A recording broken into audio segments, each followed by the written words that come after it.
Alright, we're live. It took me a little longer than I was expecting, so we are here. I have new things. There should be sound now.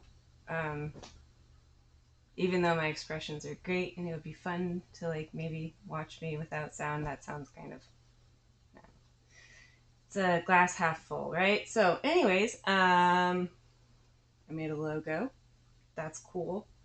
This is my new office, and it is thanks to a very special friend of mine, and I'm not going to say their name because I don't know if they want me to make that a public thing. But anyways, I have all these cool things in it, and I just bumped my desk, but all my favorite things that are up here, and then there's a bunch of board games that you can't see.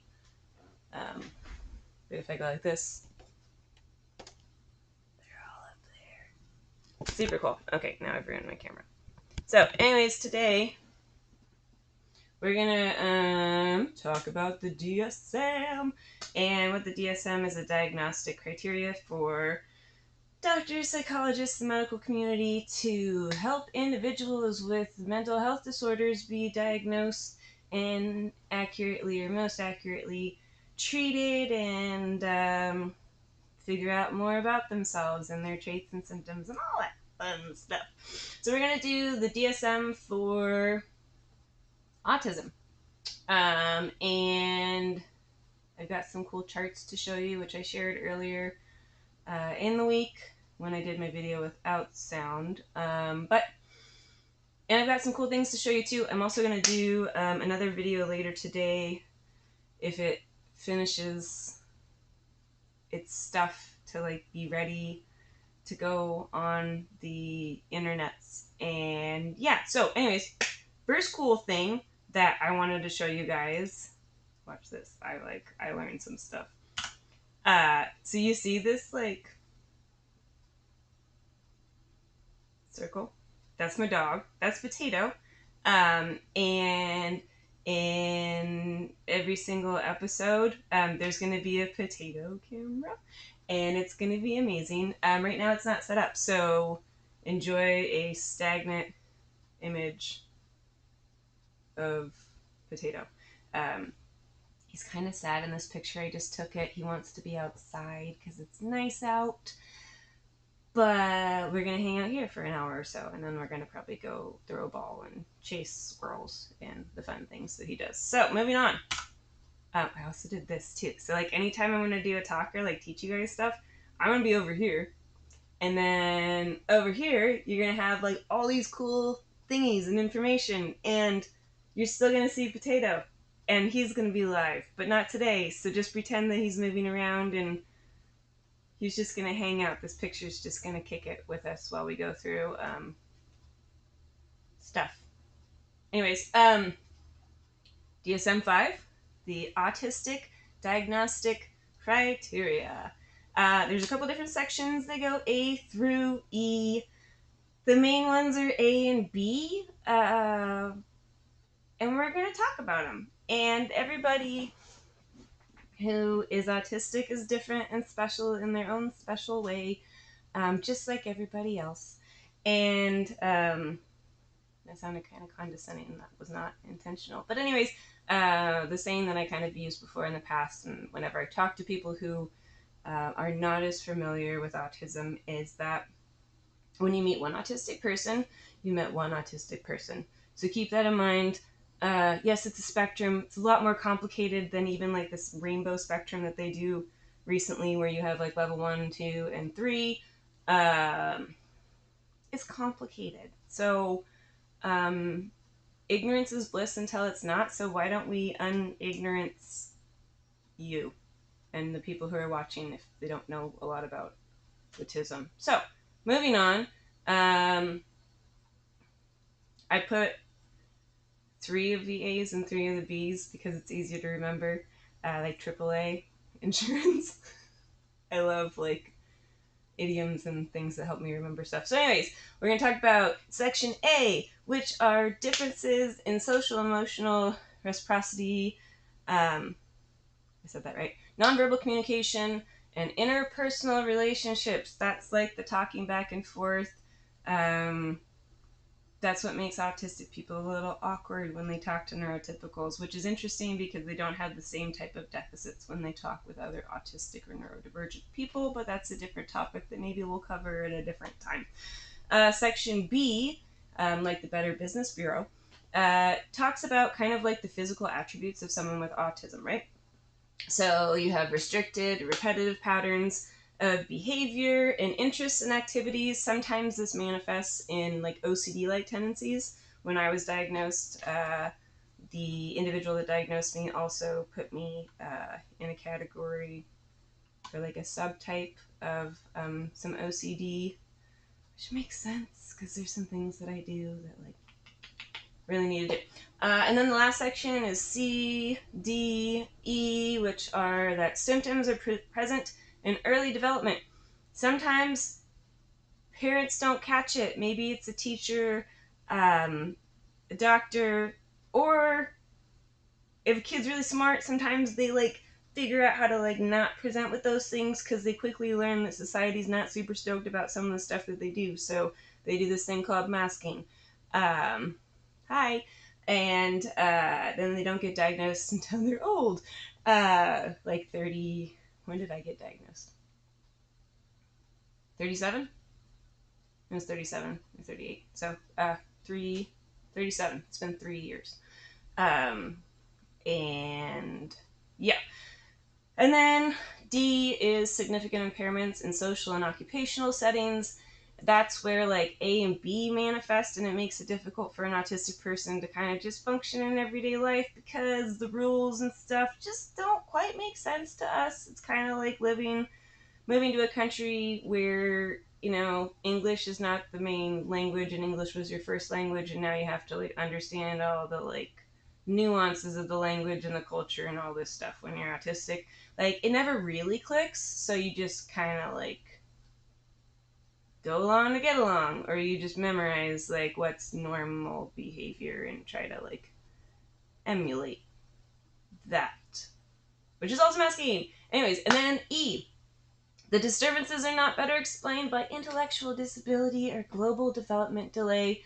Kind of just talked about that. Global development delay is, hey, say you grew up in America and moved to Germany, and you're like, I don't understand the culture here, and it's like, I'm clunky, and I feel like an alien. All right, moving on. We're going to go to this next section, and I think I'm going to do it right, but we're going to find out. Hey, look at that. It moved over. And then watch this. I'm going to bring over this really cool PDF that I put together.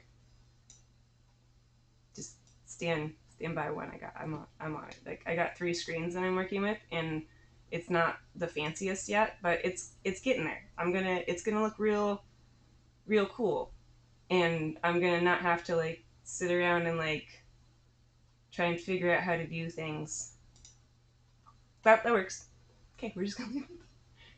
Oh, it's gonna bother me though. It's not full screen. See, this is like the OCD kicking in right now. View and full screen mode. Bam. All right. So again, we're going with the A's. AAA. You see it on the far side there. You got the little list. We're going to talk about A1. Differences in social, emotional, and reciprocity. People with autism. Here's just side note. Not every single person with autism is going to present with all of these things. And they might present differently. And if you're not like someone that they're super comfortable with, they might mask a lot around you. So like a lot of my coworkers from certain like jobs are probably like, who the fuck is this girl? Because I masked a lot and I was this quiet, considerate, awkward person who just kind of wallflowered my way through life. But if I worked in EMS, people would be like, hey, we know you. This is the person that we've always known. So masking can sometimes hide some of these things. So anyways, I'm not going to make this episode super long. The last time I tried to do it earlier this week, it went like an hour and a half, and I don't have a battery for that today, so we're just going to go through this as quick as possible. while remaining accurate and easy to understand. So, A1, differences in like social back and forth.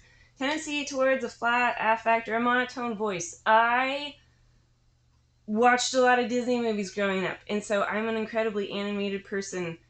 When I feel safe and comfortable around others, my life's like a musical. But when my battery's down and I'm tired, I revert back to using a monotone voice because I just want to like transfer information to the people that I'm talking to, and small talk is silly to me. Um, which is the one on the bottom there with the little arrows that you see going across. That's small talk. People like me have a hard time with it. So some people who mask, they do these things called pre-scripting their lines. Um, and you basically are a method actor if you're really good at it.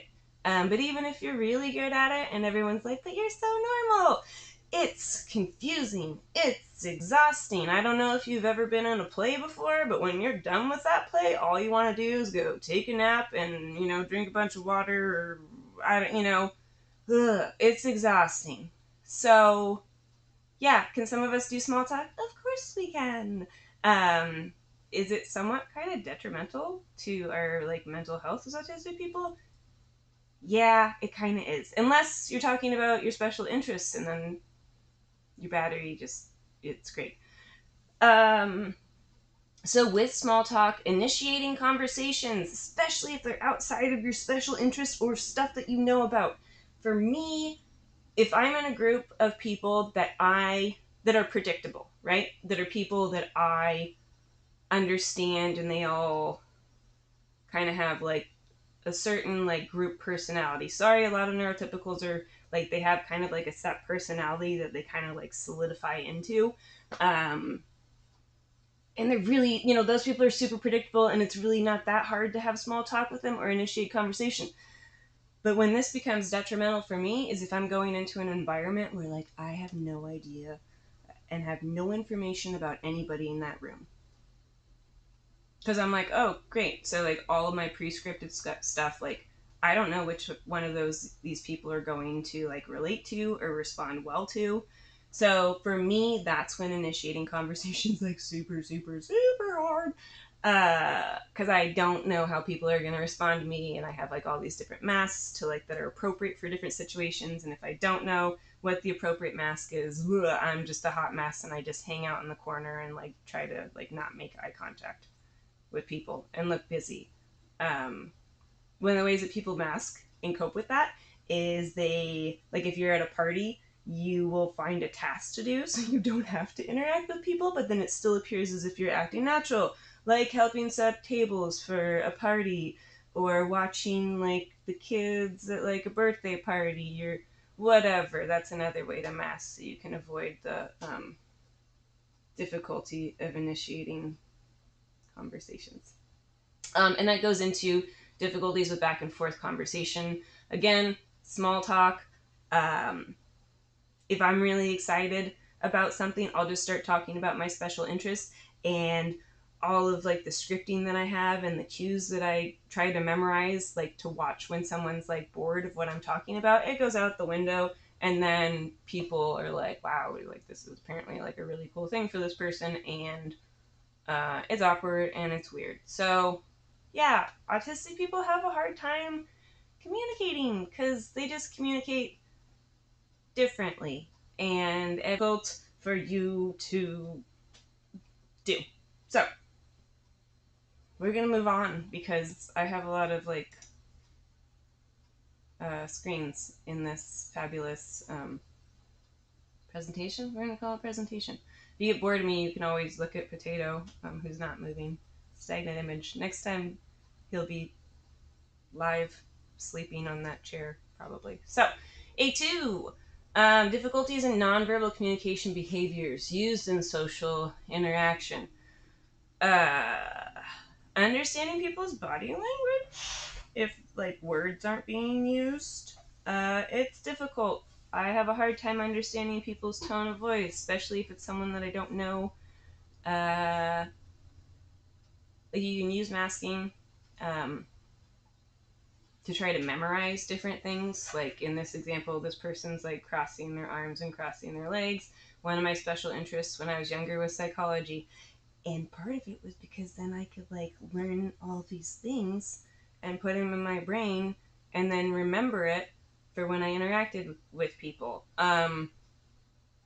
It's easier for me to remember the social cues if it's just a one-on-one conversation.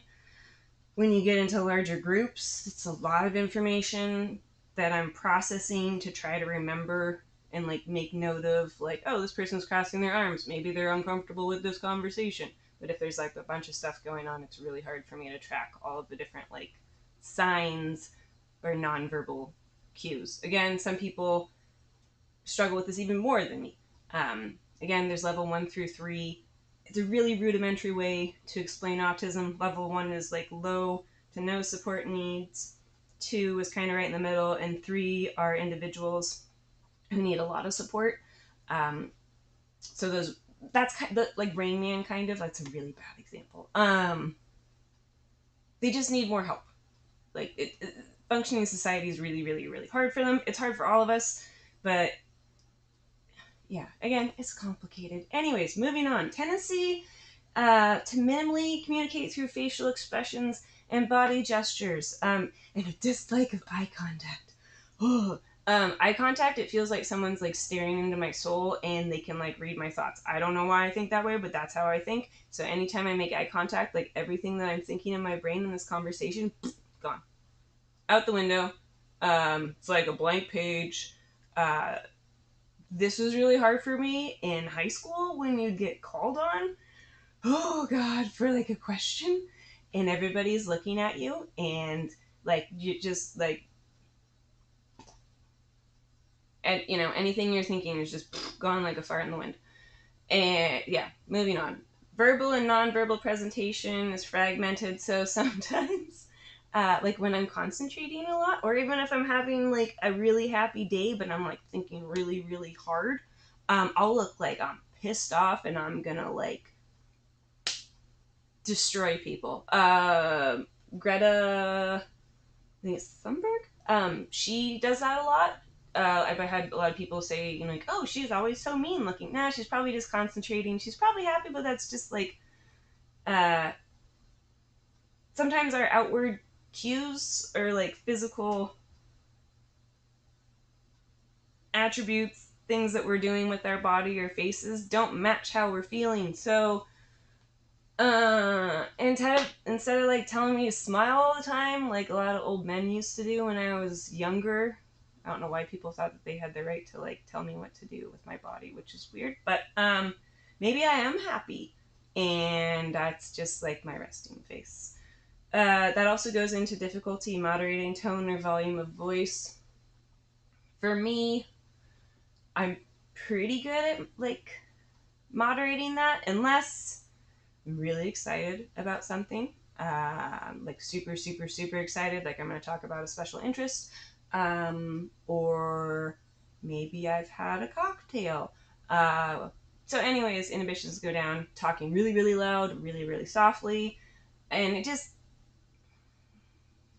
kind of messy. A big thing with autistic people, if you're like interacting with someone who's autistic, is usually the context of like what they're saying. That's what really is the most important. And sometimes the visual cues that they're giving off might not be um, an accurate representation of what they're wanting to discuss, or how they're feeling. All right, let's move on. A3. This one is differences in developing and maintaining and understanding relationships. For me, relationships are super hard, particularly platonic relationships, because I don't know, they're hard. They're not hard for me with neurodivergent people, so people with particularly like ADHD and autism. Those are all of my lifelong friends are neurodivergent.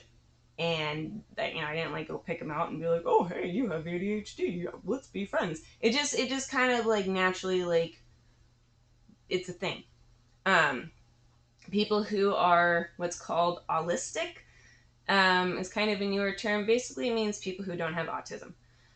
And I think it also kind of refers to people who don't have ADHD because the two disorders kind of like mesh together and we're not really sure why. I have both. And if you have one, there's a likelihood that you might have the other. And then you kind of present differently and usually get diagnosed later in life. And if you're a girl, that's another one for being diagnosed later in life. Difficulty with shared imaginative play or shared group projects that require high reciprocal input and output. I don't know if I said that word right, but I'm gonna go with it. So like interacting with a group, it's difficult, like knowing when it's your turn to talk, if the conversation is changing topics. It's just, the more people that you're interacting with at the same time, the more data that you're having to process and like output that you have to do.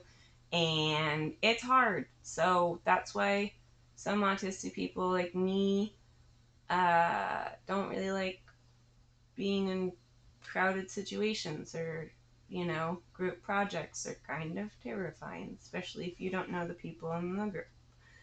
And that leads to context shifting. So that refers to the ability to shift language, um, your tone, your body, or just general way of going from like one context to another. Some people call that like transitioning between like scenarios. So to give you an example, for me, if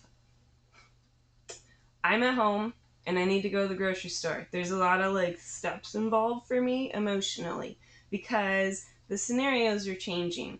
There's a lot of unknowns, like the protocols that I have in my head that I use for masking. There's just a lot of stuff that's changing, and sometimes I just want to stay in like the same thing. Like I'm at home, I'm playing video games, and I'm playing Mario Kart, and like, oh, I'm just in the zone, and now I have to like switch contexts and go to the grocery store and like have chit chat and small talk with people. My brain's still off on Rainbow Road, and how many like shells I hit Bowser with, and like all that cool stuff. So, anyways, it's hard sometimes for us to like shift gears in conversations, topics, even emotions. For me, when something big happens, like I went through some big stuff in the last couple weeks. It's difficult to just like move in a different direction.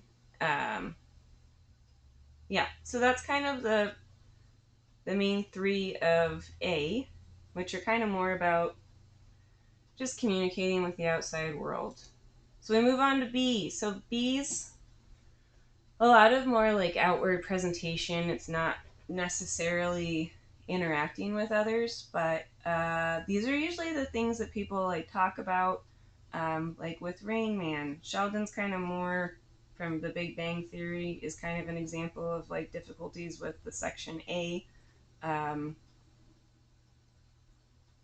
these are really bad examples in the media and shows. There's not really great examples of autistic, like a range of autistic people, right? Like, um, there's a lot of us and we're all different. And if you watch The Pit, there's a doctor on The Pit. She's got glasses. She's autistic. She's a pretty good like representation of someone who's high, that's like level 1. Um, Moving on. Okay, so outward presentation category B, restrictive, repetitive patterns of behavior, interests, and activities. Okay, stereotyped or repetitive motor movements, use of objects, there's speech. It's also known as stimming. And I can never say this word. Echolalia, which is something that I have. Which I love sound, I love music, I love like the sound of words, and I love to sing.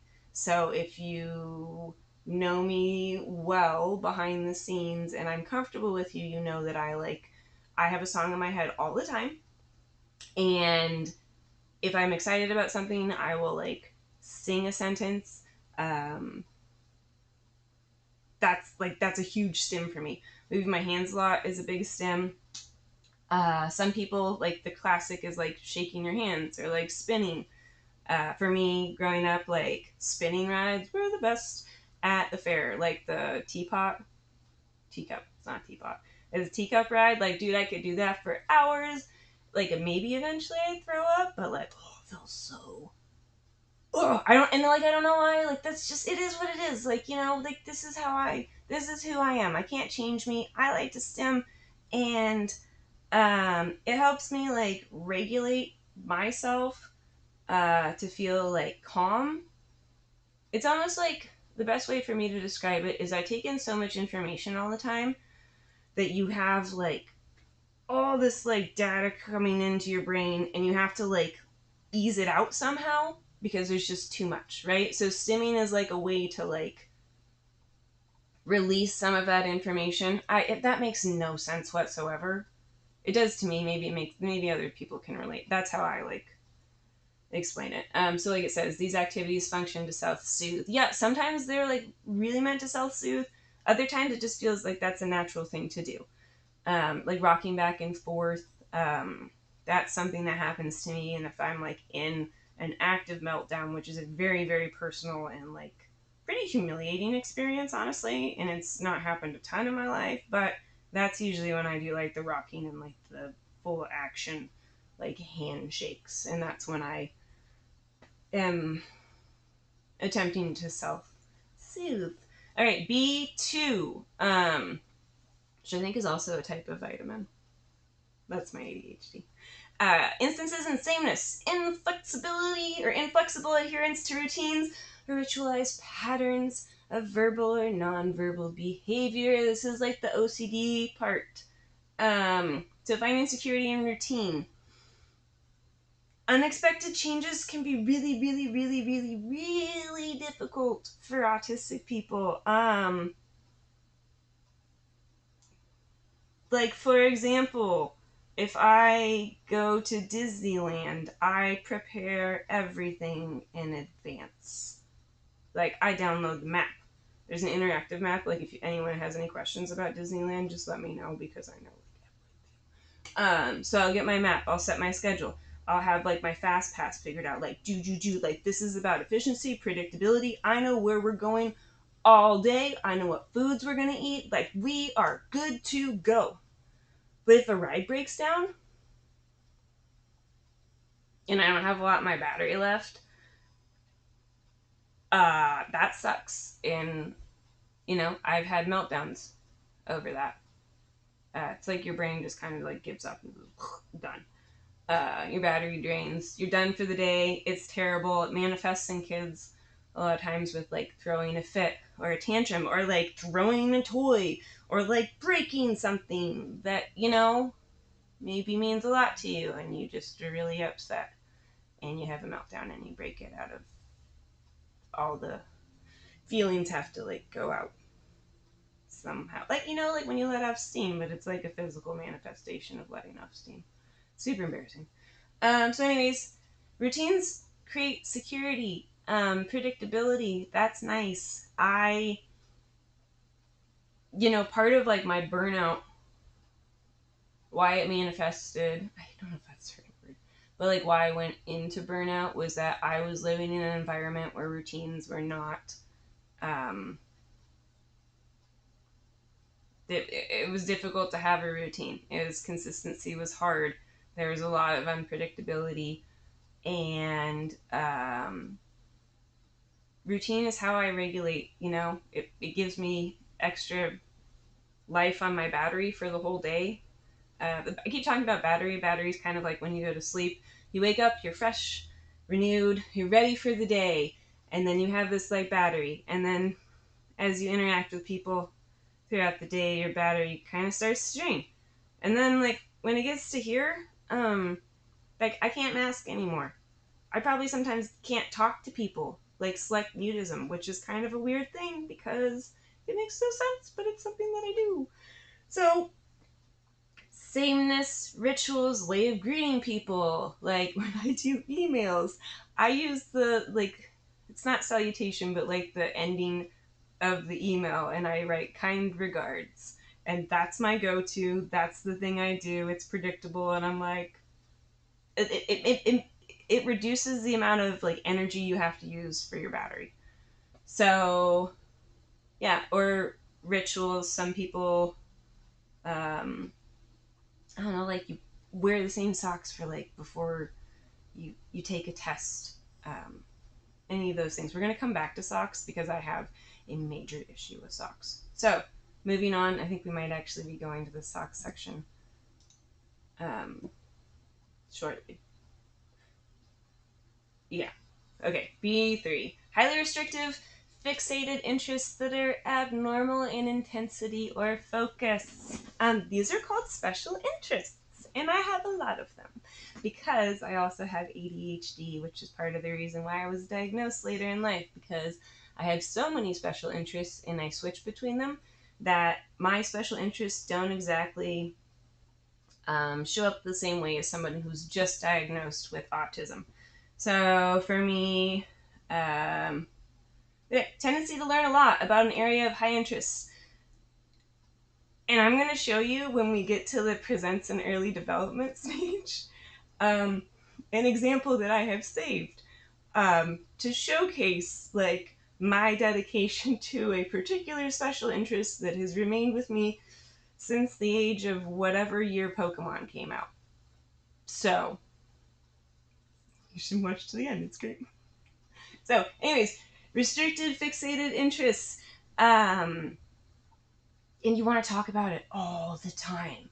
Like right now, and here's the other thing special interests don't make any sense. I don't know why, but like you'll have a special interest and you're like, I don't know why I like this, but apparently my brain's like, that's amazing. And so for me, I do everything that I can to learn as much as I can about this topic to kind of like either disprove it or to like make myself exhaustively like bored of said topic. Right now, horoscopes are like something that I'm super interested in, and it completely makes no sense to me because like I grew up like valuing science and the scientific method, and here I am, like learning about like your sun and your moon and your rising sign and Vedic versus tropical astrology, and like there's so much to learn, and that's why I like it. My special interests are usually things that have like a lot of categories and sections and things and information, and so I will spend a long time on a special interest, and then one day I'll just be done with it, and then I just kind of like I put it up on the shelf like some of these board games that I haven't played in a while.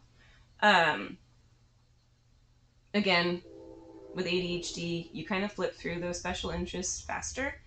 Um, and so they might not seem as like strong as someone who does not have ADHD and autism. It's like a special. Well, I'm going to do an episode actually on just that to kind of help people understand what that comorbidity um, looks like. All right, B4. Before what?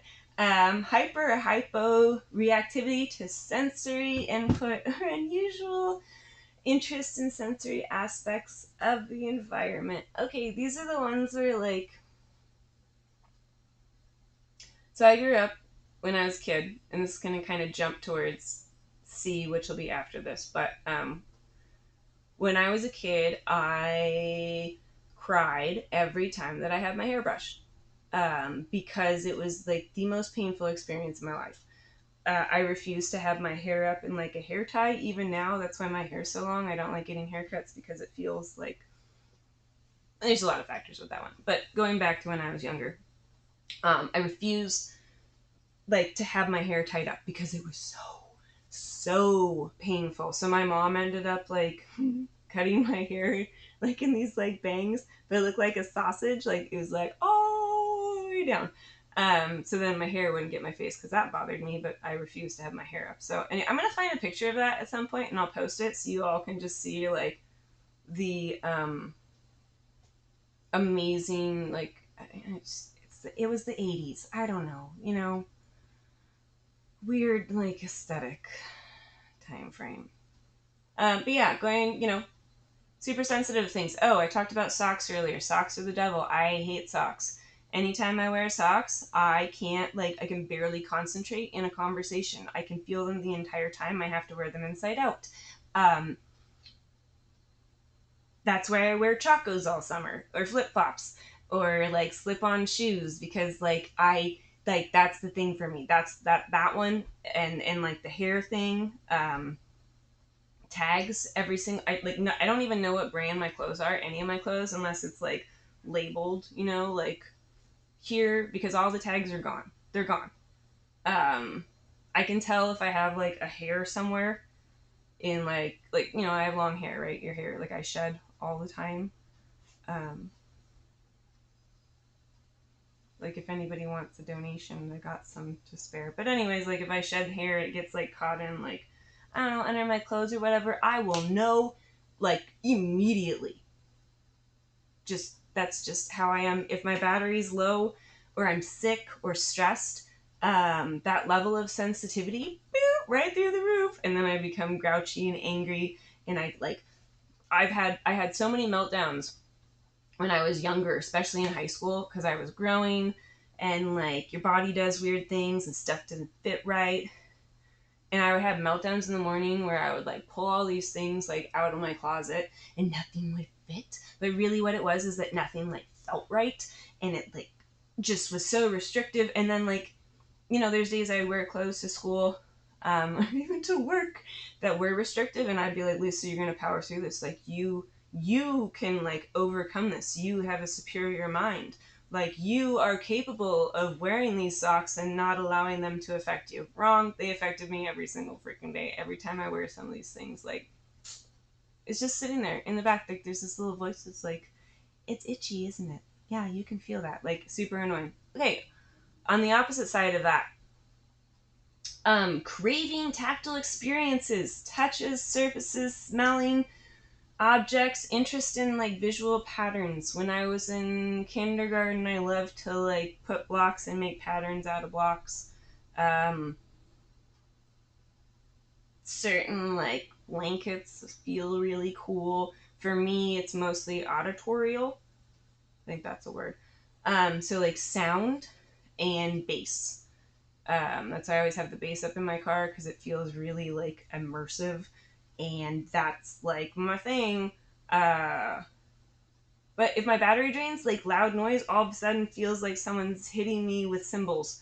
You know, uh, it's complicated. But maybe after we're done with this, people might be more informed on this whole process. So, anyways, out of these 4 out of B, you need to meet 2 of these, B 1 through 4, for them to check the box in the B section. I don't remember. I think A, you have to have all of them, which I passed with flying colors. So, and hey, we're at the end now. How awesome is that? And it's super fast. This is the last slide. CDE must also be present. Category C, or this way. I don't know which way this is gonna go. Backwards. I guess it's that way. No, that way. Criteria C. Your traits must be present in early developmental periods, but they may not always fully manifest until social demands exceed your limited capacities. So, the whole battery thing, that would be exceeding capacities. Or for people like me, you start, I don't know, I started to learn to mask really early on. In kindergarten, I would go around. I used to go around the playground and observe other children. Not all the time, I had friends, too, so that's cool. But, I distinctly remember certain days where I would just go around and be like, these small humans are quite interesting, and, go and observe their behaviors. And that helped me mask, along with watching, a lot of movies. I watched a lot of Disney movies, and that's why a lot of my characteristics, I think, are similar to characters in Disney movies, and that's why I'm so animated. Anyways, but the traits have to be present when you're a kid.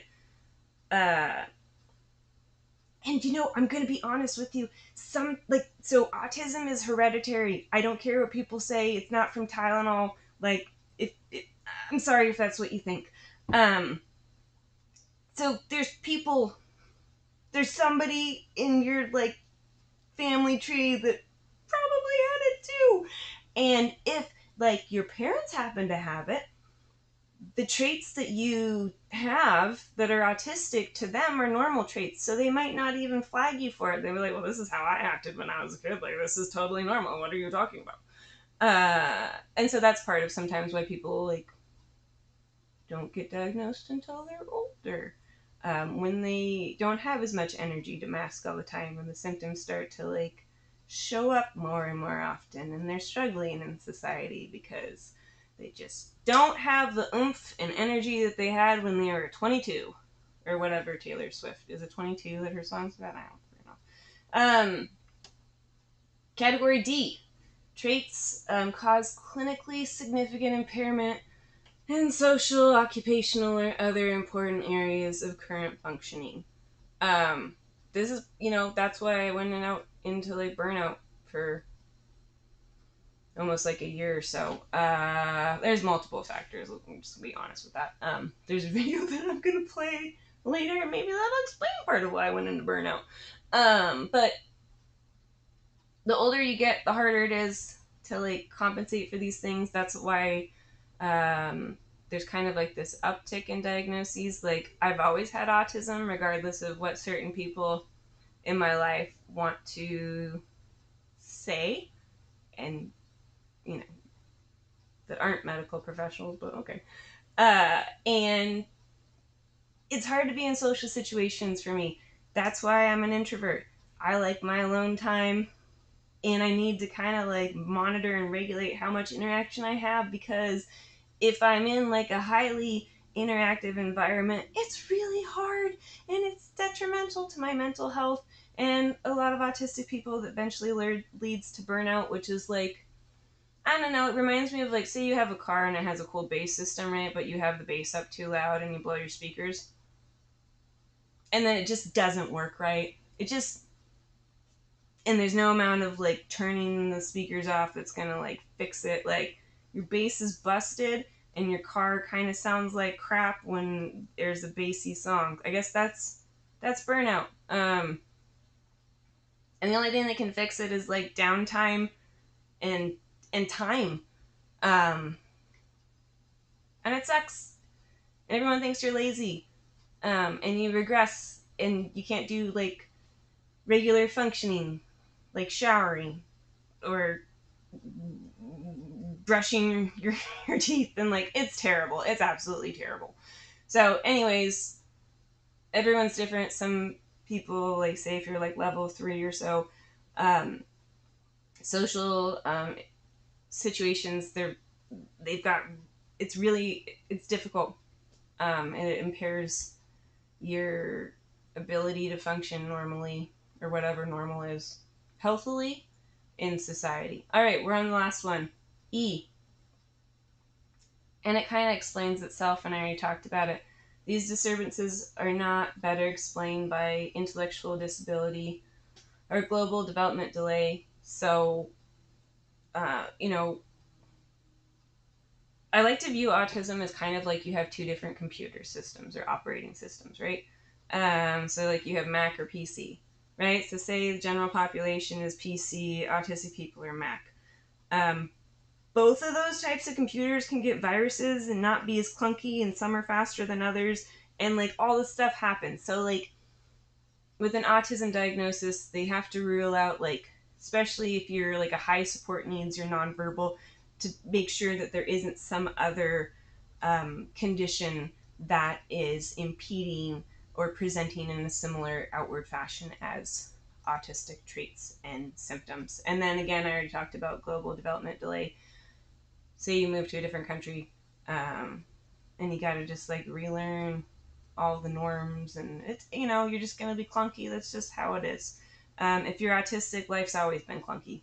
You've always felt like an alien. That's something that almost every single person that I've met or interacted with who's autistic it's like a theme for us, and you feel like you don't like fit. Like somebody beamed you onto Earth as a newborn, and you're kind of like, I'm on an alien planet, and none of this makes sense to me. At least the interaction parts. Animals are cool, you know, and nature's cool, and like there's a lot of cool things about Earth, but like the humans here just like I don't get them. Yeah, that's my long explanation. I'm gonna repost all of this stuff again. I did earlier this week, and I've got a video that's processing right now.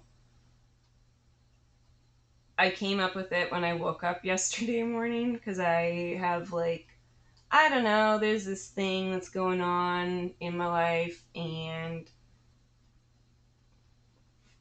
I just want to be like transparent with people because I'm finding that this community that I'm a part of has been really understanding, and it's helped me get through a lot. So I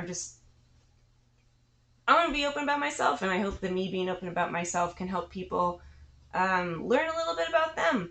And um, a lot of people seem to be afraid of the unknown, and I don't know why. And autism for a lot of people is a scary unknown. So guess what? I'm Elsa, and we're gonna go into the unknown, and it's not that scary. It's actually kind of cool. And there's this really neat features of autism, and yeah, it's a disability, and there's a lot of like debate about the whole word of like autism being a superpower. I don't know. I'm not really sure about that one, but autistic people are cool, and the more you know, the less scary it is. And for people like me, it's nice to know that people aren't going to be like, "Ugh, what are you doing?" like all the time. Like it makes my life easier. And being autistic and like not masking, it doesn't really hurt anybody. It might make people feel uncomfortable, but if you embrace the unknown and are a curious person, like that's what this channel is about. I want to help people like one better understand themselves because like I got diagnosed when I was old and I went through all these other mental health diagnoses and like nothing ever fit, and now I finally have this thing that I'm like, oh, that makes sense to me.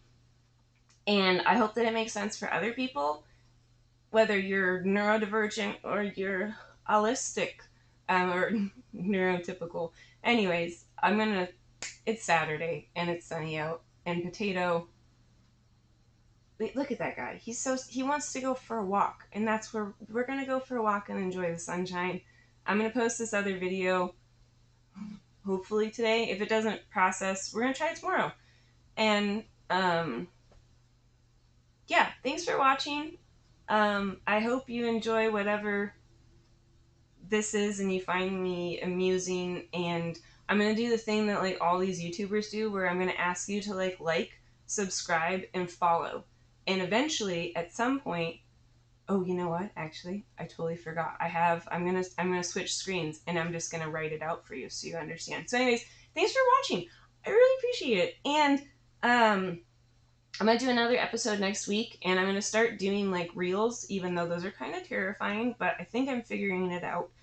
And I'm compiling like topics and fun facts, and I have special interests that I'm really excited to like share with people. And so maybe we'll do, special interest Sundays or something. That's hilarious. I love that idea.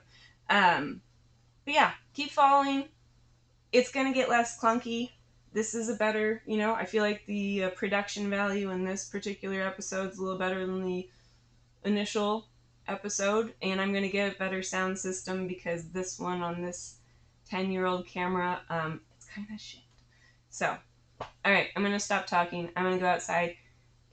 If you live near me, it's super nice out, and you need to get your butt outside because it's Saturday and it's gorgeous, and it was raining for half the day yesterday. So get out there. The world's stressful. Go outside. Be nice to somebody. And let's just keep going. All right, I'm gonna go now, and then you can watch like my last screen, which is gonna tell you to do things. All right, bye.